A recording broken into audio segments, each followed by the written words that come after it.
Well, this house is actually not even mine. I bought it from my parents. Welcome to NILOSOPHY, the show where college athletes lead the conversation on NIL. I'm Deja Kelly, guard for North Carolina, and your host. I'm here today with Jordan Chiles, Olympian and two-time NCAA champion gymnast. Jordan, first, I just want to thank you for being on. I see that you are obviously training for some very special events next summer, so kind of just tell me how that's going for you. Well, first off, Deja, if you didn't slide into my DMs how you did, I sure wouldn't have seen none of this. So I'm really happy that I check my DMs as much as I do. Thank you so much for having me. I'm really excited. But like you said, 24 Paris Olympics are around the corner. Training has been going good. Obviously, I did just come off of a college season, so balancing the two are totally different, but I'm really excited. And man, is life just crazy over here? I currently am in Texas. I was just in LA. Like, it's just crazy. Words can't like explain how honestly my life has gone from one area to the next. Like, I moved so many times in the last 6 months, I think. Like, it's been crazy. No, I'm sure. Like I cannot imagine. Well, obviously I'm an athlete as well, but just, being able to train for something that prestigious is amazing. So kudos to you. And obviously just coming off a great college season. So that's amazing for you. And I see that you're training in Texas. Yeah. What part? I currently live in Conroe, but where the gym is at is in Houston Spring area. So That's awesome. there, I'm from San Antonio. here is San Antonio. Party, party Slash area, party area. Dallas. Yeah, I claim both. I claim both. Party. So yeah. I moved to Texas when I was 18 Oh wow.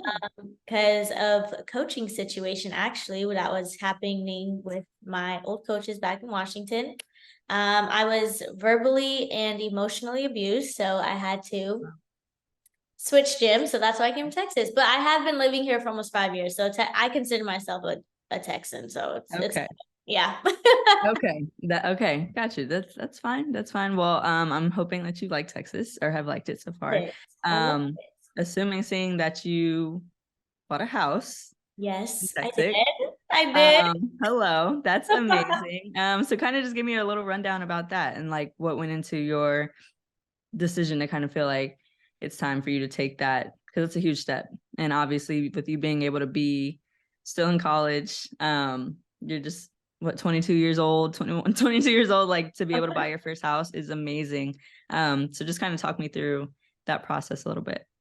Well, this house is actually not even mine. I bought it from my parents. Awesome.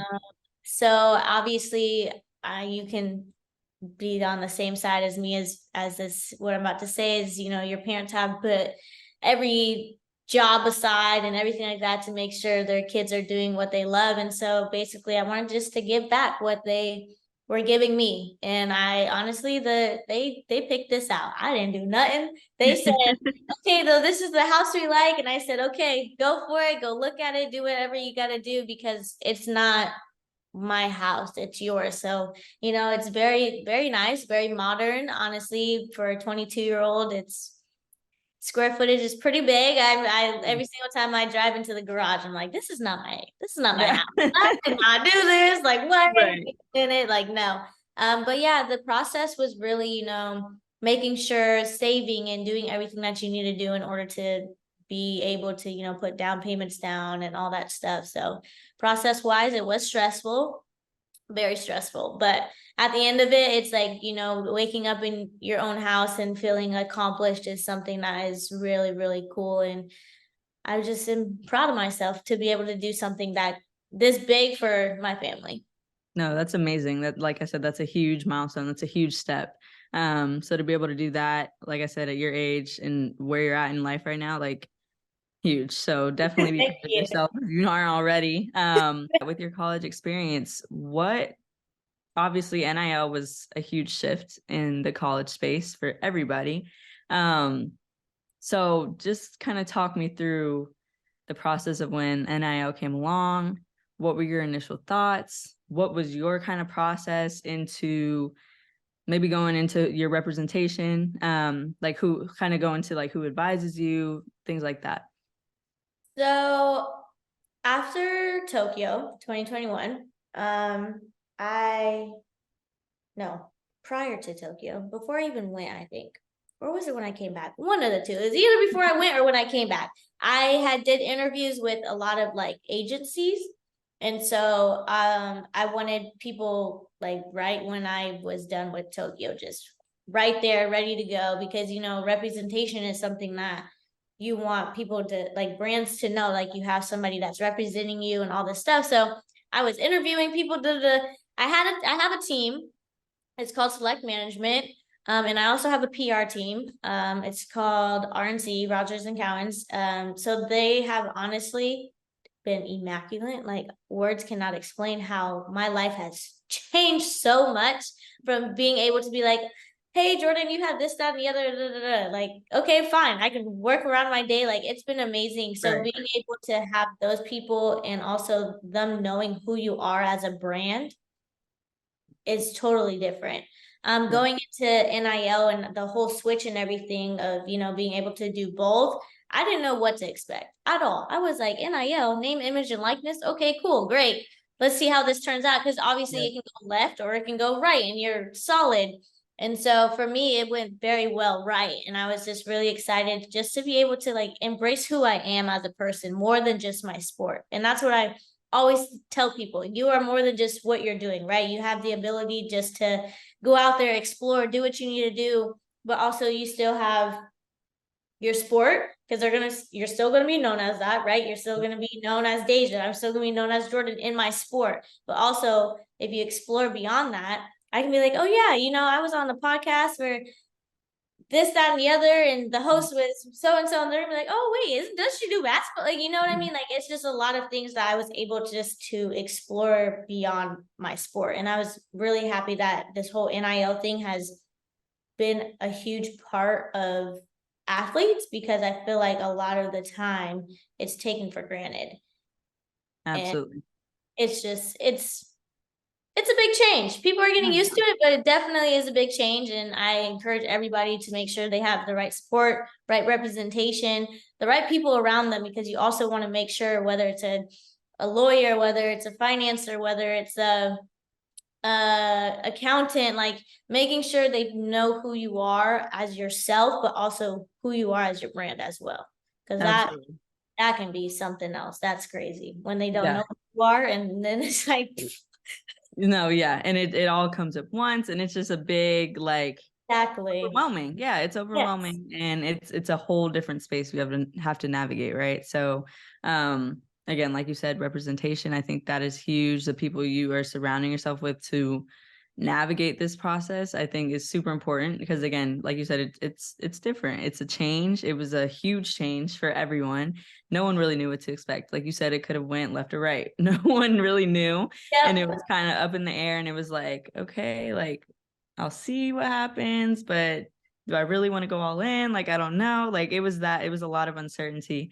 But no, I think it's worked out great, obviously for you, for countless number of athletes across the board. So I would say it's worked out pretty well. And it's been pretty great. But like obviously there's some challenges to it. So what do you think is probably one of the biggest challenges that you felt you had to face within the NIL space?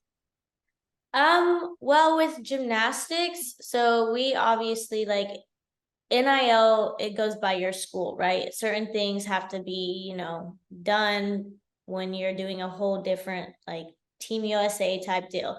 So for UCLA, it's really hard to like, I'll be having one campaign, and if I don't put it in some type of portal so they know that, it's not like prize money and this, and I think that's the biggest challenge because a lot of the time it's like the sponsorships that I'm getting in, whether it's NIL, whether it's from Team USA or whether it's from my agency, they're going off of what my net worth is. You know what I mean? And it's really hard just to be like, oh, I'm sorry, like I can't do this because this person over here is telling me no. And Yeah, I think that's the biggest challenge. But besides that, is time management.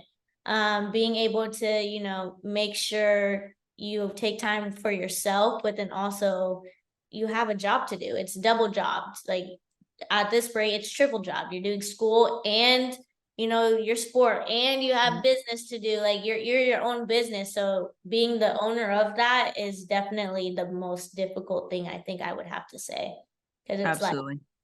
I can't just step back and be like, hey, do it. I'm the one who's Yeah, doing it. So it's like, what am I gonna right. do? Yeah, no, I think that's one of the biggest questions I get asked probably all the time about NIL. When getting asked about NIL is, how do you manage everything? And it's Yeah, like, well, I kind I of don't just have a do choice. it. Like, yeah, just kind of do it. I don't really have a Do it. choice. Wake I up, drink some coffee, hope the day goes good. hope it goes well. Hope everything gets done on time and Yep. all that things. But yeah, like I know people don't really know or maybe don't see that side. Like it can be hard. Like we're tired. We get tired. Like we have our whole sport to do, which is something we have to perform well in order to even get the NIL that we want and the business side. And then obviously academically, we have to perform well in order to even play that sport. Like it's a whole chain, right? And I think that's one thing that, maybe fans or outsiders don't really see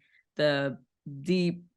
process that really goes into us being able to post on Instagram, like, hey, I just bought my first car, like things like that. Like, Yep. um, It's the they just kind of see it. expectation, Yeah. right? It's the expectation. They're always going to expect something, especially whether you're like me, who's an Olympian, whether you're an upcoming basketball player, whether you're a golfer, like whoever it is, it's always going to be an expectation because we're entertainment. Right. We're literally just like artists. We're like actors. We're like actresses. We're like doctors. People practice on us because they're like, oh, okay, I think they're a video game. It's entertainment. And I think that's something that when you expect something from someone and they can't perform to that extent, why do you get mad? Why do you go on Yeah. Twitter and post about it? Why do you go on social media and say this, that, and the other about this person when really you don't even know what's going on in their head in order to perform for you? We're performing for Exactly. you. And so I think that's another thing that people have asked me as well. They're just like, oh, like, so you're not doing this, that. I'm like, no, I need time for myself. Mhm. I need time in order for me to go out and flip for you that you paid a ticket for. Like, keep that in mind. You paid a Right. ticket to see me. I didn't pay a ticket to see you sit and eat popcorn. No, that's not what I did. So Yeah. that's a lot. That's what gets me when it comes to sports, when it comes to really just like people digging deep into the expectation part. Right. It needs to be cut off. For real. I need it No. to be done. Cut it For off. sure. Like Yeah. turn it No, off. it's a Do lot. not And disturb. it probably will never stop, unfortunately, especially for, someone like you. But like with that, you're in the eye of a lot of people. So everyone's just waiting to see your next move. Like there's, that's just kind of what comes with being who you are. Yeah.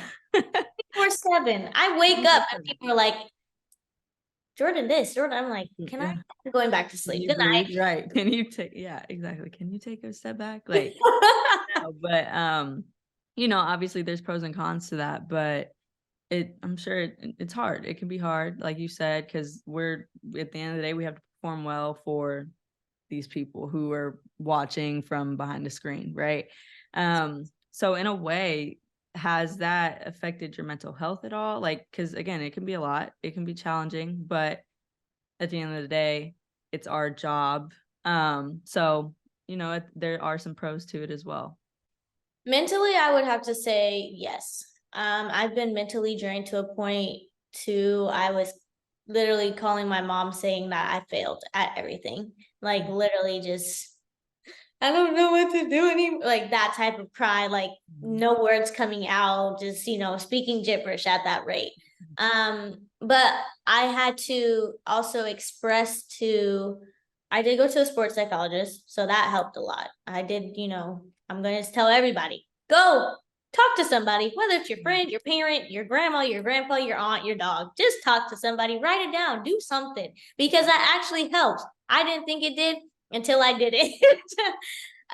But really, like, just being able to express how mentally draining life can be really changes a lot of people's perspectives, which I wish you didn't have to show it. I wish they could just understand, like, oh, you're tired. Like, no, I really have to crash and fall or, mess up on a test or something, like, in order for you to really like focus that I'm not okay. Like, okay. Right. But with the public eye, I don't mind public eye. I really don't. I'm gonna look at your tweet and laugh at it, if anything. Yeah. If it's about something that you didn't like that I did, I'm gonna just laugh at it because you're not the one who's doing it. You know what I mean? Right. And so for me, public eye is just kind of, they can just, hi, nice to meet you. See you later. I'm gonna keep moving on with my life. But mentally, when it comes to like comments and stuff, there are certain ones. There are certain things that will trigger me, and I'm just like, wow, that's crazy. But then I do always go back to the fact that I can only control what I am feeling, and I can only control what I'm doing as well. And so mentally that has helped me understand, like, okay, let your mind ease. Like, you really don't need to wake up and do anything. You just let it ease. But I also figured out how to take my sport when I'm home and just throw it away, because when I'm home, there's nothing talked about my sport, because that's how mentally draining it can be. As athletes, we nonstop just think about stuff. I'm pretty sure if I got off this, and you're probably gonna go on TikTok and you're gonna find 8 million different basketball TikToks and being like, oh, this person did this. You know what I mean?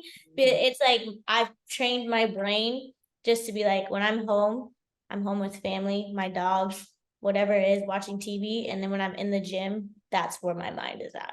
Yeah.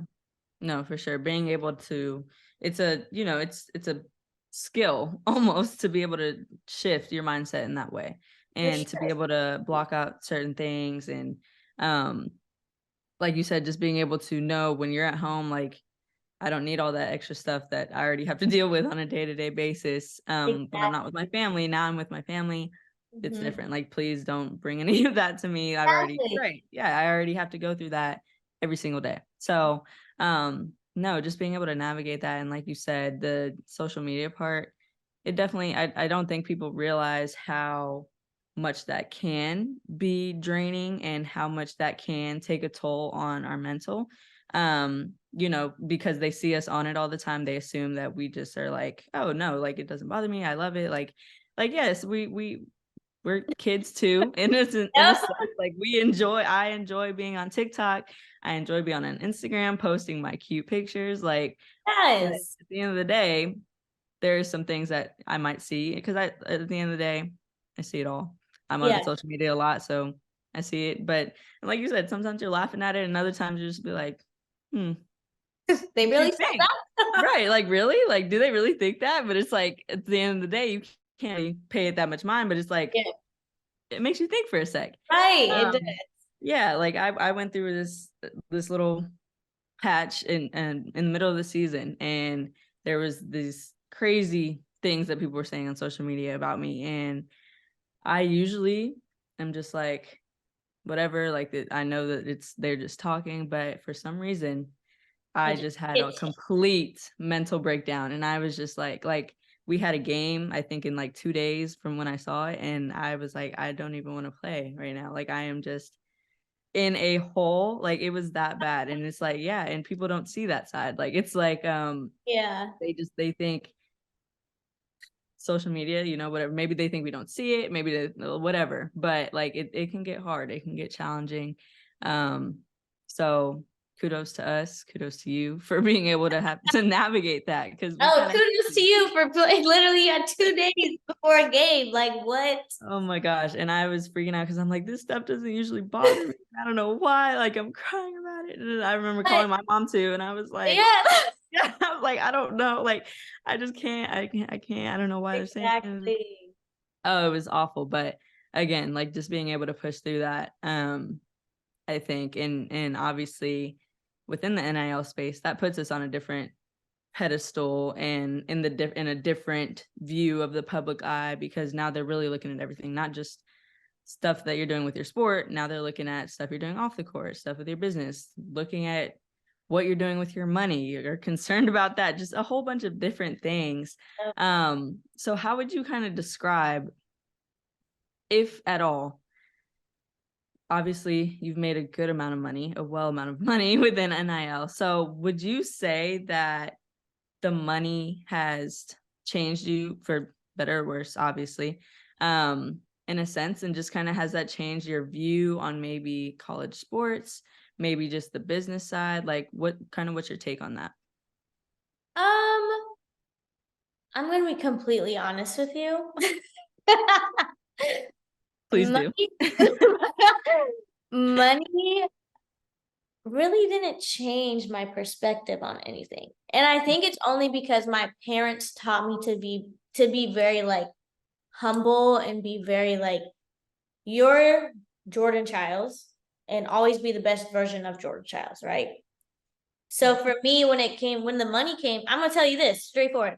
I wasn't before NIL even happened. For us, you either had to go pro or you went to college after the Olympics, whether it was before, after, whatever it was.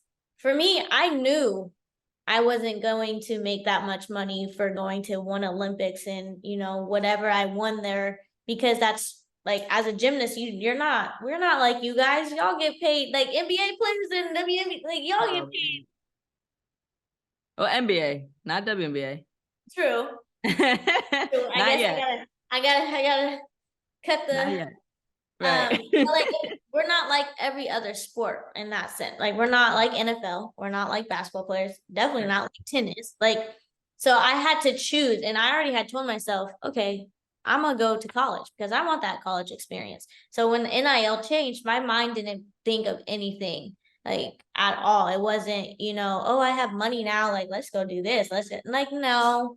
If anything, I'm gonna wake up. If I had one penny, I would give it to somebody. Literally the other day, I was eating at Black Bear Diner and this lady was like, hey, do you want to go on Google and leave me a review so I can win $1,000? I said, win $1,000? Why you need somebody to give you a review on something that you're good at? Right. So why do I have to leave you a review? And so I told her, I said, what if I just gave you $1,000 right now? She was just like, wait, what? And I was like, what if I just gave you $1,000 right now instead of me giving a review on something that I know you did perfectly fine, because she was really good. I keep in mind, I like giving. So like, that was just me being me. Yeah. But it was in my mind, like I've always been told the more you give, the more you receive. And so with money, it wasn't really like, oh, I'm gonna go do this. I'm gonna be over here showing off this, that, and the other. Like, I'm gonna be very humble and just know that whatever money I'm giving and whatever money I'm also receiving is always gonna be bigger wherever I go. And that's the energy that I take in. So even in sports, I'm happy that NIL is the thing. I'm happy that, everybody gets their opportunities and they can do whatever they need to do.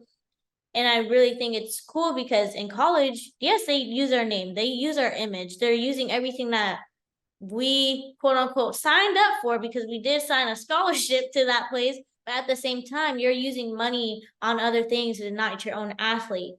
You know what I mean? And so now with the NIL, they can do both. They can be like, yes, I can promote this person so that, more students or more athletes can go to that school, or, you get more sponsorships, and all that stuff. So I think the perspective on just NIL in general has been a notch higher than what people really expected, because you have schools like UCLA, you have schools like Cal and Utah, like you have those big schools like that already are doing something, but when they have top athletes, it's a whole different level for that school. Right.